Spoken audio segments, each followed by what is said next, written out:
It's 4 o'clock. The top stories live on 7 News. Iran chooses a new supreme leader, the man Donald Trump warned against. The Australian share market loses billions, spurred by Middle East oil problems. Breaking news. Former state MP Rory Amon cleared of most charges in his child sex assault trial. First look at the new motorway opening in Western Sydney this week. Plus, former Eel star Zach Lomax leaves NRL behind. Live from Sydney, this is 7 News with Ann Sanders. Good afternoon. Iran has chosen its new ruler 9 days since Supreme Leader Ali Khamenei was killed in US strikes. His son, Mojtaba Khamenei, has been named his successor. Live to our reporter Jacqueline Robson in Tel Aviv. Jackie, there have been celebrations in Iran. There has, and thousands took to the street to celebrate. They've been waving the Iranian flag, saying he is all deserving. This broadcast on Iranian state TV, which announced Mojtaba Khamenei is the new supreme leader. He is the late Ayatollah Ali Khamenei's second eldest son. He is 56 years old, a mid-level cleric and as hardline as his father. He's never held a government office. He keeps a low profile, but was said to be the gatekeeper to his father, so held considerable influence. He is closely allied to the Islamic Revolutionary Guard Corps, which has already pledged allegiance to the new supreme leader. But this has every chance of inflaming the conflict. For US President Donald Trump, this is worst case scenario. Chosen by the Assembly of Experts, a clerical body of the highest authority, it shows the regime's defiance, a regime both America and Israel want to see fall. The Assembly says the election was based on the late Ayatollah's demand that his successor be hated by the enemy. I think the hope had been that there might be someone who would become the leader, who would be a bit more pragmatic, might signal a willingness to give up on the nuclear program, to stop arming these murderous proxies in the region, and to stand down on its missile program. And that does not appear to be the case right now. And Jackie, more Australians are closer to fleeing the war-torn Middle East. They are, and we caught up with about a handful of Australians who are here in Tel Aviv for a conference. They decided to make their own way, organising their own bus to go over the Jordanian border to Amman to get out of this war zone. There was also an offer from the Canadian Embassy here in Tel Aviv to take a bus for Australians across the border to Egypt to fly out of Cairo.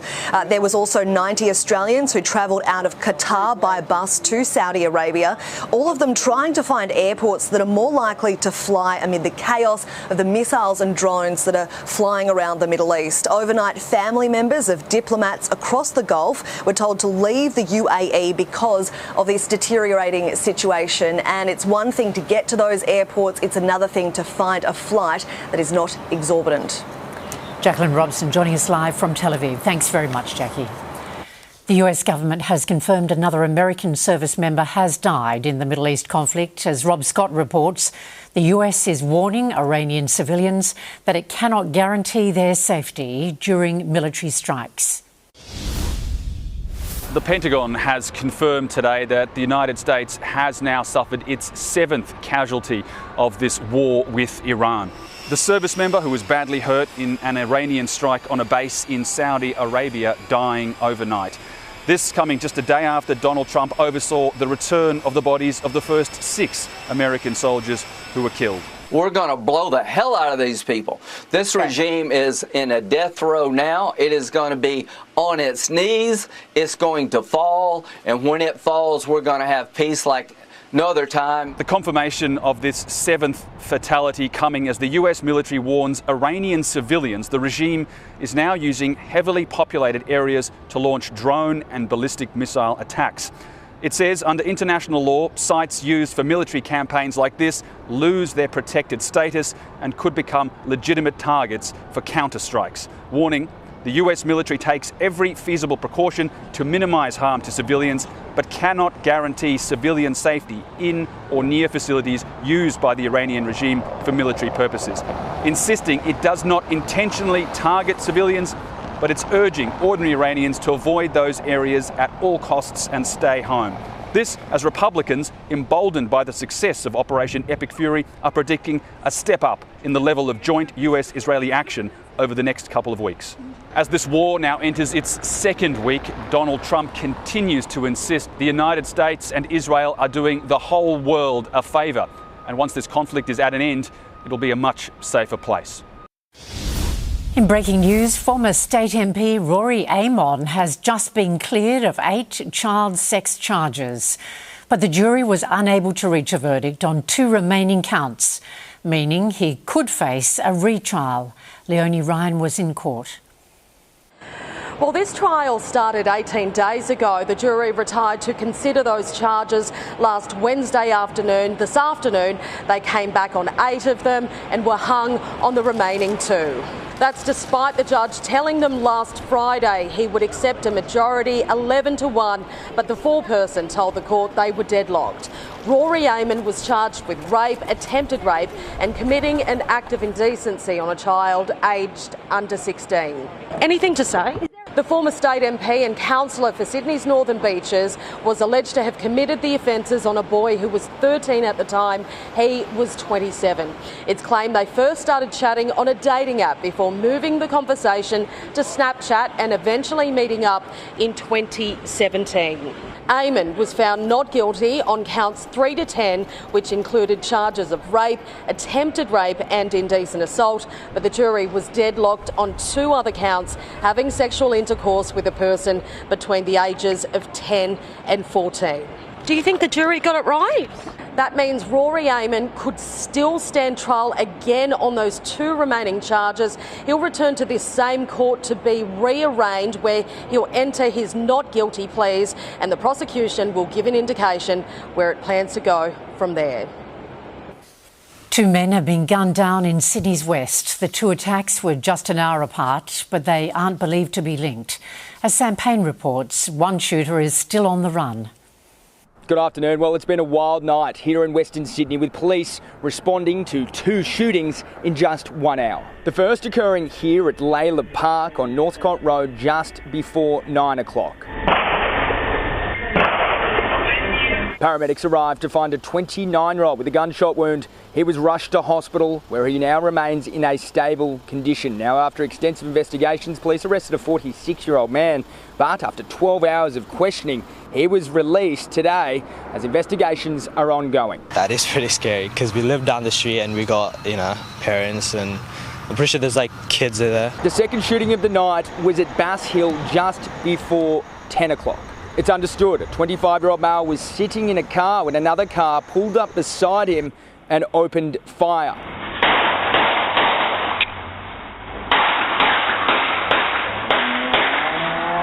So it definitely was a targeted attack on an individual, and it was a brazen and violent attack. A major manhunt is now underway for the culprits of the Bass Hill, and an investigation is still ongoing in regards to the Layla Park shooting. We'll have a full breakdown of what happened with these shootings in the news tonight at 6. Former Parramatta Eel star Zach Lomax has made a stunning switch to rugby union, signing with Rugby Australia. Live now to Tom Saker. Hello, Tom. Lomax has been in contract limbo for some time now.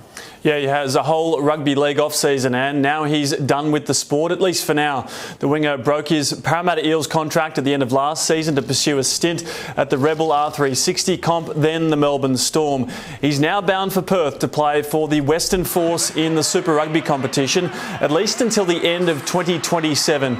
The ultimate goal now, he says, is to play in next year's World Cup for the Wallabies alongside other code hoppers Joseph Suoli'i, Angus Crichton and Mark Nawanga-Tinawaze. It's been revealed former Wallabies legend and current RA boss Phil Waugh was pivotal in getting Lomax to make the switch to rugby union. The contract with the Force is effective immediately, but we won't see him play rugby until March 28 at the earliest, provided he can pass medical tests and, of course, relearn rugby union, which he did play as a junior. He cost the Storm $250,000 in legal fees last week. He left the Eels shell-shocked, and Peter Volandi's scratching his head. In a statement, Lomax said he's looking forward to playing on a truly international stage, and we'll hear from him tomorrow at a press conference, Anne. All right, Tom, thank you very much. Tom Saker reporting. Angelique Opie joins us now with a check on our weather. Hi, Angel. Sydney looked pretty gloomy today. And good afternoon. An overcast start to the working week with dense and dark clouds rolling in this morning. This view at Blacktown. Light showers are still passing through Sydney. A few mils in the west and northwest from 9 a.m. with some strong and fresh southeasterly winds as well. Gale force at Watamolla. Heaviest falls in northern parts of the state and parts of the Hunter. 26 the top at Byron Bay, 24 at Coffs Harbour, 23 in Newcastle. As for the city, the mercury didn't climb past 25 degrees, slightly cooler in the west. Things will heat up soon and sunshine is on the way. All the details later in the full 7-day forecast. Look forward to seeing you then. Thank you, Angel. Coming up after the break, the lower North Shore underwater after a major main burst. Thousands of homes impacted. Major health scare for a former AFL star. How AI is harming children and how we can prevent it. Soon, a Scottish train station up in flames and the big banks take on the fight against fraud. A water main burst in Cremorne this morning, disrupting water supply to 20,000 homes. Violent torrents of murky water were seen gushing down towards Primrose Park and into the harbour. Households across Mossman, North Sydney, Crow's Nest and Linfield reported having little to no water. Sydney water crews were on the scene to isolate the main and restore pressure. Firefighters also helping block off roads.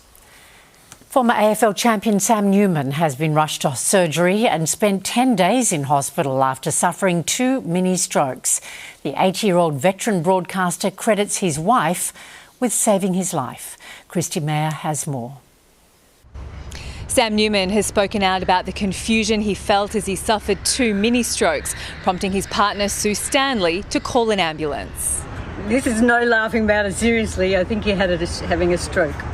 It feels I can't speak. Well, I was at home and went to pick something up and dropped it 3 times, and then Sue here said, "What are you doing?" I said, "I'm trying to pick this up," and she said, "Your speech is a bit slurred." The veteran broadcaster has spent the last 10 days in the Alfred Hospital undergoing treatment, including emergency surgery, after doctors discovered a clogged artery was disrupting the blood flow to his brain. They found the artery all right, but the brain was a different matter. I knew the first time that something was wrong and he was having a stroke, and sat him down and did the old facial. He smiled and he had arms, so he didn't have anything. The 80-year-old has praised the quick thinking of partner Sue as potentially saving his life. Once he had the second episode, I said, "Nah, that's it." She said, "You're having a stroke, I think." I said, "No." Anyhow, she knew. She rang 000. Here he comes now. No, that's not. It is an ambulance. Is it? And the care he received from the team at the Alfred. Under fantastic care from the people in there. Known for his controversial antics over the years, today Sam admitted he probably would have dismissed his symptoms, but he is now urging others to take their health seriously. More than 45,000 Australians suffer a stroke every year. That's 1 person every 11 minutes. I thought, am I still slurring my speech? And Sue said, "Yep." I said, "Well, you better film this." The former footy show star says he hopes by documenting his experience and speaking out, he can help save lives. Technology experts are warning artificial intelligence is atrophying kids' brains and undermining their ability to learn. Right now to AI Professor Leslie Lobor from the University of Technology in Sydney. Hello, Professor. Explain for us what happens when kids rely on artificial intelligence. What happens to their brains? Well, this is a challenge that isn't about keeping AI out of classrooms. It's there. What we need to do is make sure that AI is being used in the right way and structured well. And what's happening is that, unfortunately, evidence is emerging that when AI is used too much or in the wrong ways, it reduces the amount of the literal brain structures that are creating and embedding long-term knowledge and skills. And this is especially risky for school students who are still developing all of those. And that's why the report goes through that, and why the good news is there are ways to tackle it, and we outline some of those areas. Well, you are asking for government intervention. What would that look like? Well, there's 2 things that can help correct this challenge. One is that the technology we use in classrooms should be the best quality, and we should have the greatest confidence that it's well designed as an educational tool, meaning that it doesn't provide a quick substitute for thinking for students, but it actually challenges and supports them to learn more. And that's a design question. And standards have been commissioned by ministers. Now they need to be adopted and actually deployed. The second thing is for teachers to be given the best quality evidence-backed resources in how to structure the use of AI. So they're helping students learn when it's appropriate and when it's not.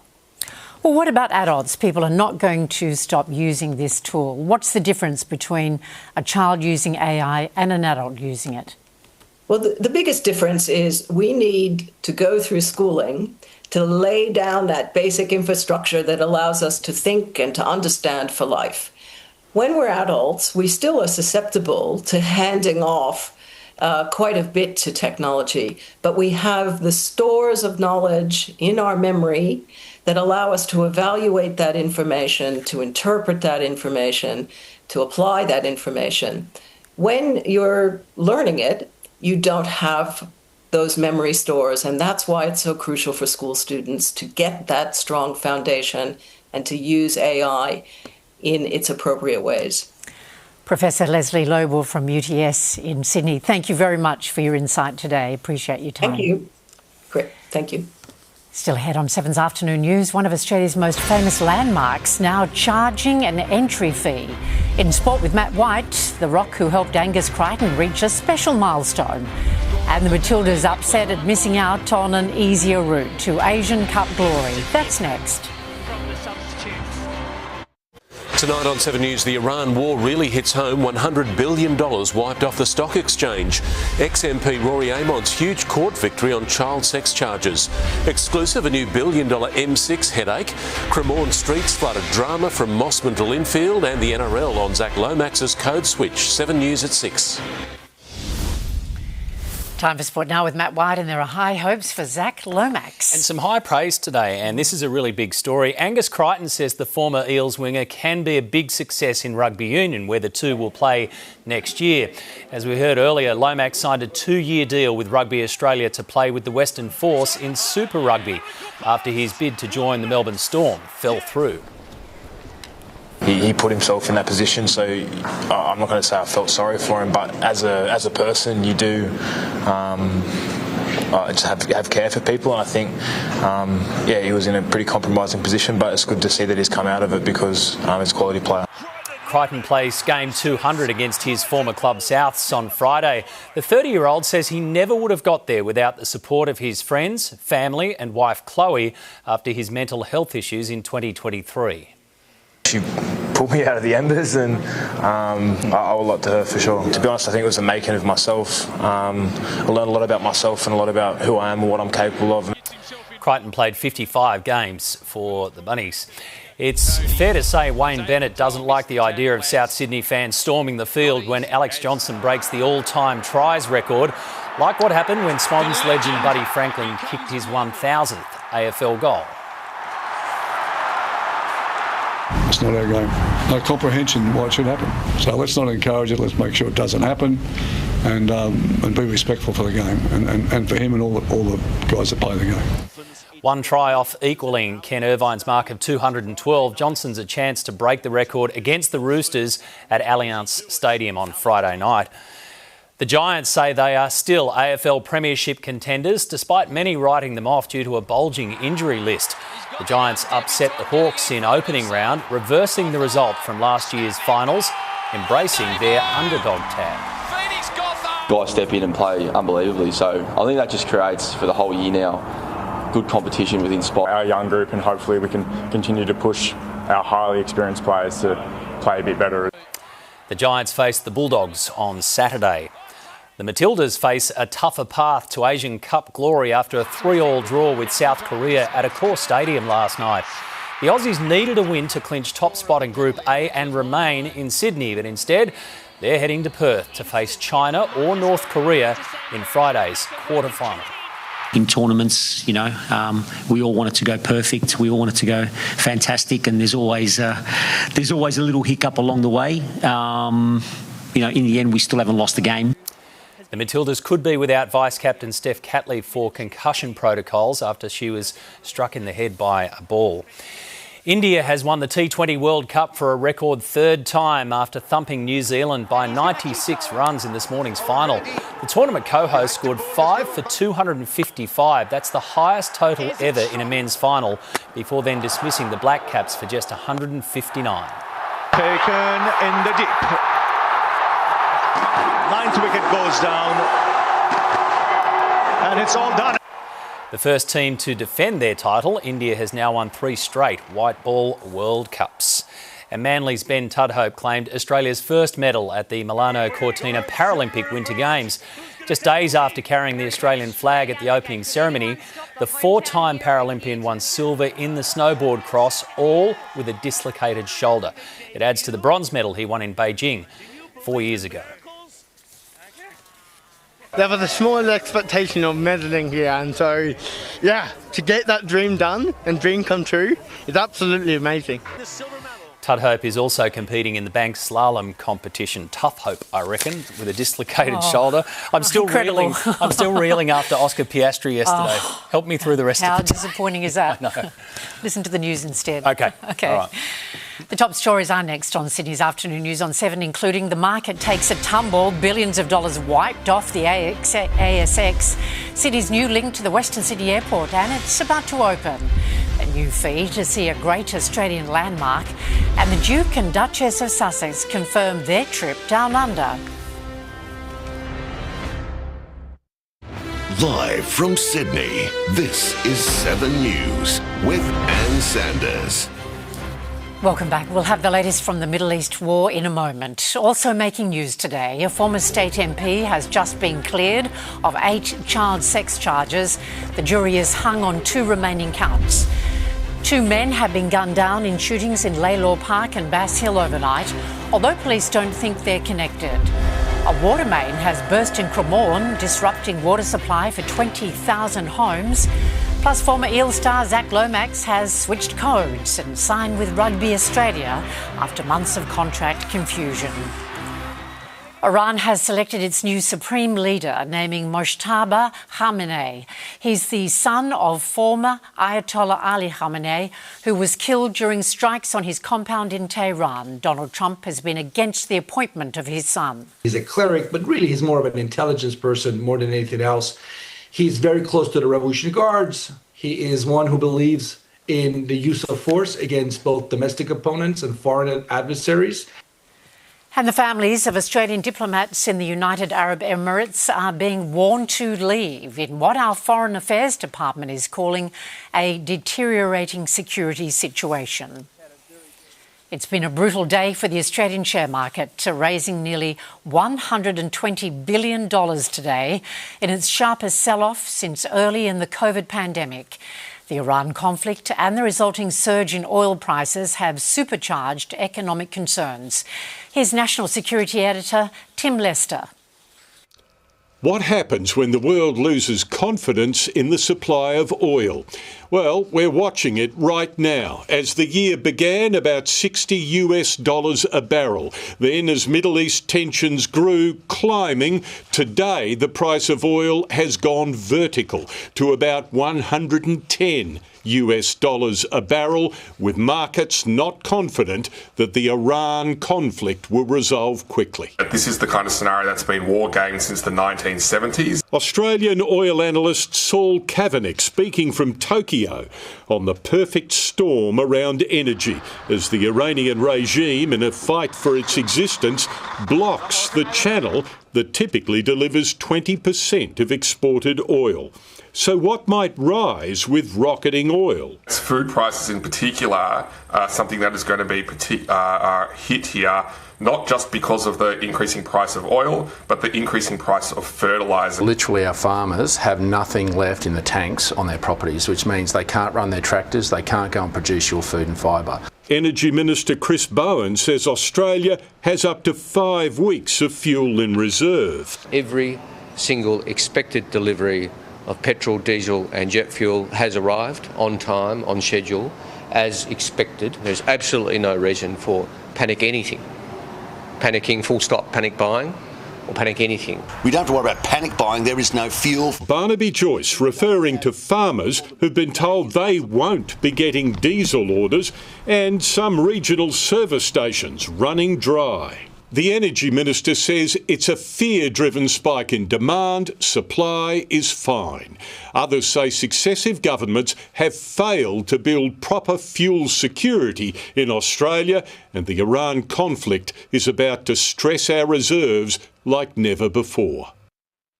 There are growing calls for Australia to grant asylum to the Iranian women's football team after they finished their final game of the Asian Cup on the Gold Coast.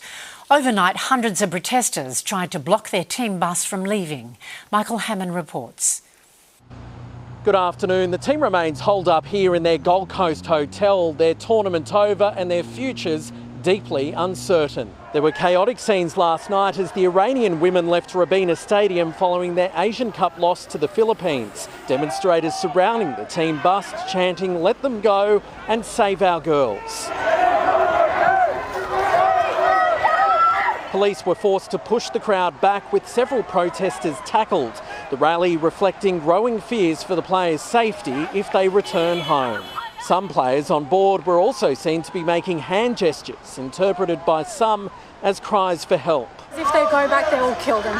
For sure, they will execute them. We want to save them, man. There's a video of them showing a help sign. Literally a help sign. There's multiple of them in the bus showing the help sign. We don't trust the translators that they have. A peaceful protest was also staged out the front of the Southport police station. Earlier in the tournament, the team had refused to sing Iran's national anthem, widely viewed as a silent protest against the regime. Iranian state media branded the players traitors, fueling fears their lives could be at risk if they do return. It's possible the women could seek asylum while still in Australia. They would be ideal candidates for temporary protection visas, and the government should look at quickly bringing back legislation into the House. If not the Australian government, FIFA needs to be stepping up their game. They have to be intervening. It's unclear what support, if any, our own government will provide them. Whichever path the players ultimately choose to take, it could have a bearing not only on them but their families as well. We'll have more details coming up in 7 News tonight at 6. A man's been charged after allegedly stabbing his friend to death in Sydney's inner west. The pair got into an argument yesterday afternoon, although it's not clear what they were fighting over. Taylor Rakin has the latest. Good afternoon. 41-year-old Chandra Irawan has faced court for the first time since being charged with the stabbing murder of his friend inside his Concord home yesterday afternoon. The dental hygienist was arrested yesterday afternoon, marched from his home in handcuffs, hands in evidence bags and a smile on his face as detectives led him from the scene of an alleged murder. The victim, Tamasan Fung Finyo, was stabbed in the chest and died at the scene, with police believing the attack followed an argument inside the Spring Street home. Oh, it's terrible. This is a nice, quiet neighbourhood. Fronting Burwood Court this morning, Irawan's lawyer applied for a mental health assessment for his client, but would not elaborate on what sparked the argument inside the home. This matter's still very much in its infancy. We will receive more material over time, and once we get that material, that will dictate how we proceed. Irawan didn't apply for bail and it was formally refused. He will remain behind bars until his next court appearance in 8 weeks. After 4 years of construction, Sydney's M12 motorway will open to the public later this week. The 16-kilometre stretch of highway will connect Western Sydney's new international airport to Sydney's motorway network. Chris Marr reports. Well, it's Sydney's latest motorway, opening to drivers this weekend and set to play a key role in accessing Sydney's Western Sydney Airport. Now, the M12 will open to traffic in the early hours of Saturday morning.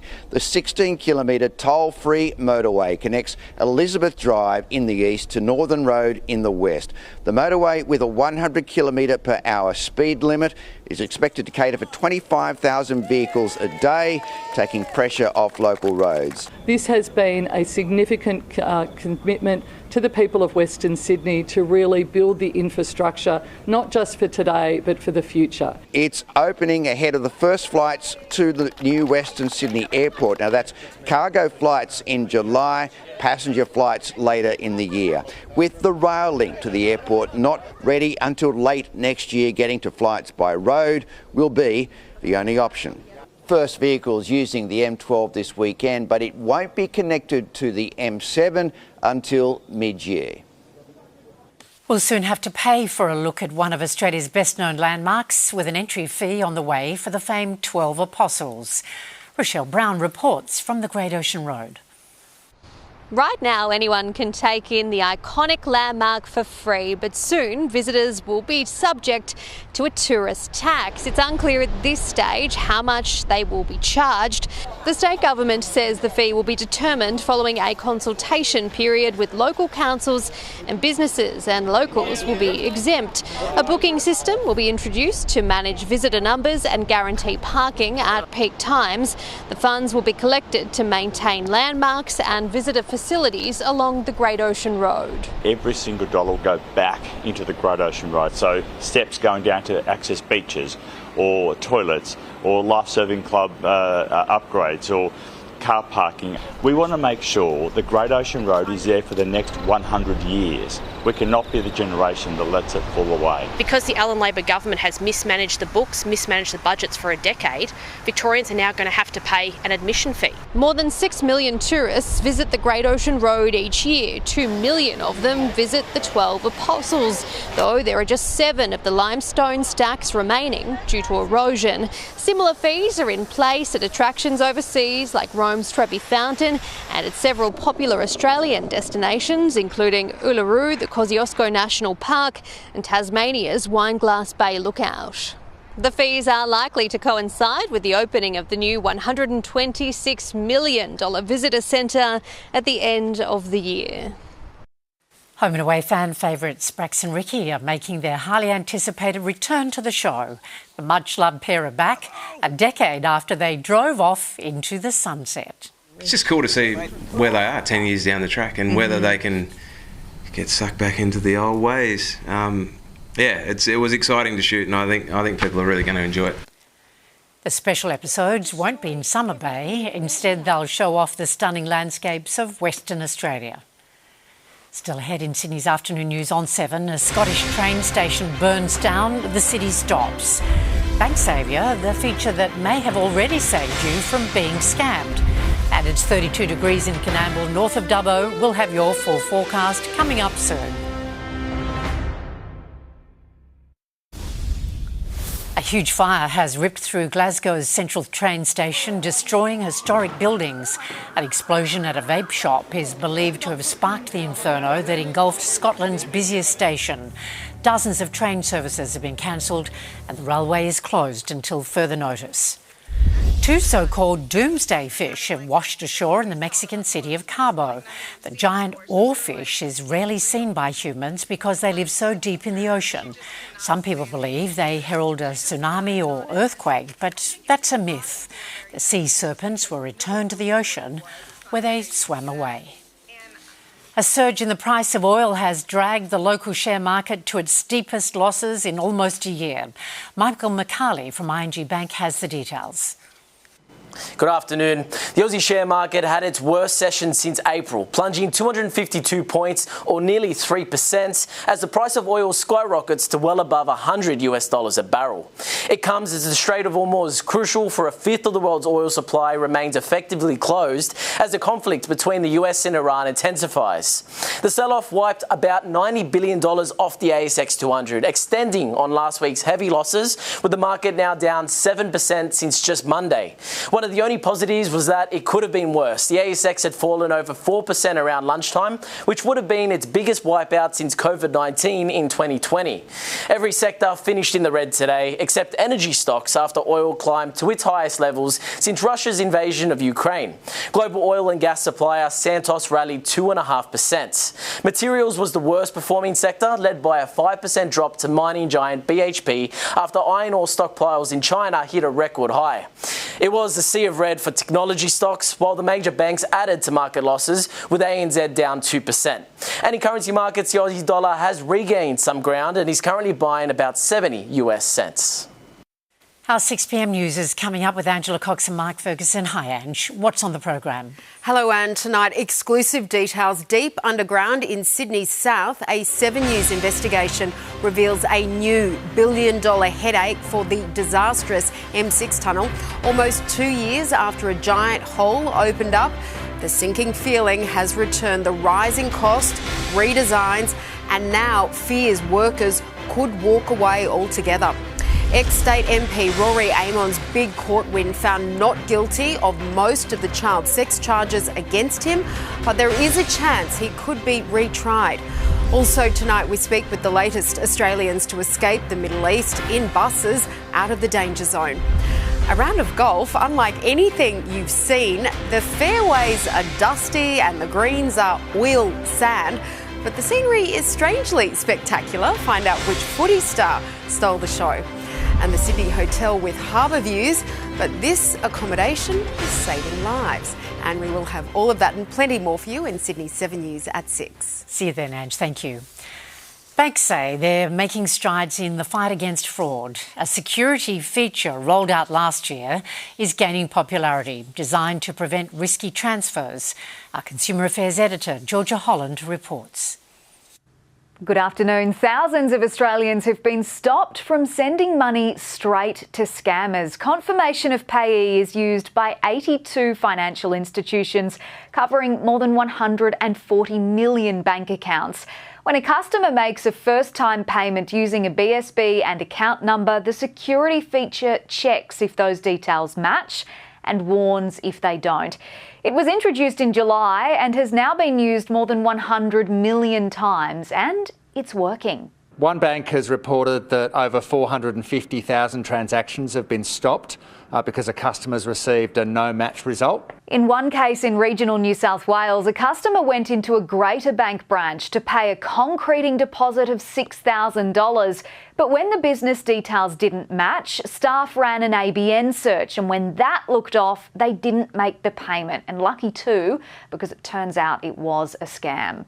After this incident, we had 2 BSB and account numbers that were given to us by the scammers. We have then sent that to our fraud team, and they have contacted the other financial institutions to put a stop on those accounts. Australians lost more than $300 million to scammers last year. It's hoped security tech like this will help bring that figure down. Princess Eugenie has stepped down as patron of an anti-slavery charity after the arrest of her father, the former Prince Andrew.